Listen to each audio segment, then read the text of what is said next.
What is going on, my fellow sports fans, my fellow Buddhas, whoever's checking in? I know a lot of people do the thumbnails with week 3 in the text. I try to keep it a little more fun, keep it lively, and I was like, you know what? I should rep the Mario pose. That is so hard to replicate because his arms are so much shorter than mine. I'm like, oh, his hands here and my arms here, and I'm like, oh Jesus, but that's like he's a straight arm. I'm like, oh, if my arm's straight, I'm like, oh, it's a whole new world. So, anyways, I know week 4 starts tomorrow. Um, but back in this world, I still don't even know what happens for almost all of week 3. I made it this whole week. All I've learned about is freaking LinkedIn showed me that the Packers won. And then I came across some fun baseball information that a guy I played summer ball with got his first career hit against Madison Bumgarner a few years ago. I didn't know that.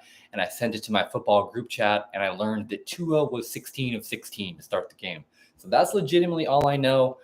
If these predictions seem too spot on, then it's not because I cheated. Because we already know. I'll go ahead and say I have the Saints winning. So and Saints lose. So there's no cheating. It's just me in a time warp, dad life behind here, getting after it. So what I do is I rank them from 1 to 16 in terms of my sureness.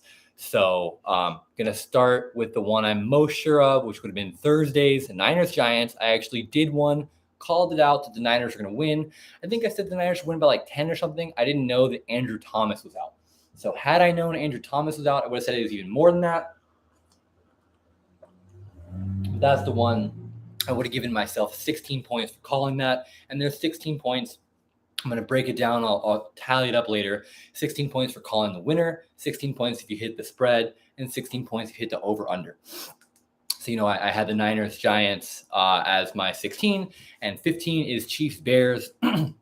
Now, I said last week Chiefs Jaguars would be a shootout, and it was far from that. So the Chiefs can be a tough one. It's going to take them a second to gel as Mahomes really figure out who his go-to receivers are, whether it's Sky Moore, Tony, preseason legend Justin Watson, whoever it might be. But just to clarify, that was preseason legend, and then also Justin Watson. I know Justin Watson wasn't the preseason legend.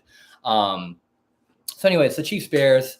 I know Fields has an improved defense, more weapons.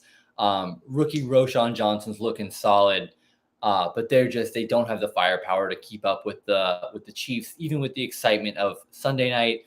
But given that Sunday night does add some more fun to it, and the Chiefs could go up 14, take the foot off the gas, and the Bears could come back. I'm actually gonna go light on the Bears. My gut said 8 or 9. I'm gonna say the spread would be Chiefs win by 7 with an over/under of 49. Texans Jags is the one I'm next most sure the Jags are going to win. As I said, the Jags went toe to toe with the Chiefs. So I know CJ Stroud has looked pretty good. Nico Collins has been solid. Robert Woods is, of course, a good guy. Dameon Pierce is there. They have some pieces on defense. D'Amico Ryans is a good team builder, good motivator, great defensive mind, but they still don't have the pieces to mess with the Jags. The Jags were a playoff team last year.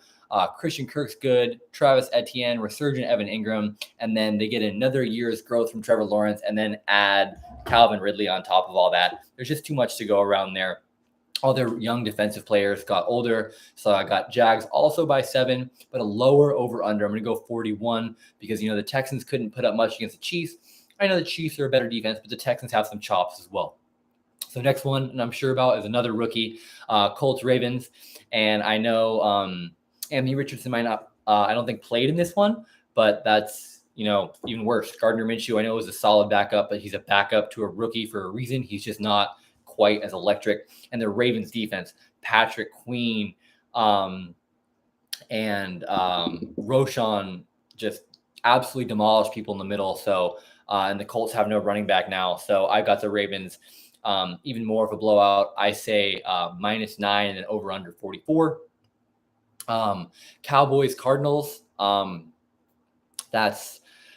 The Cowboys have been an absolute killer, but my guy Joshua Dobbs was lit against the Giants. He had his first career rushing touchdown. It was a 23-yarder. I actually added him in fantasy because I watched every play of his and he looked really good. He could run the option. He had some deep throws to Hollywood.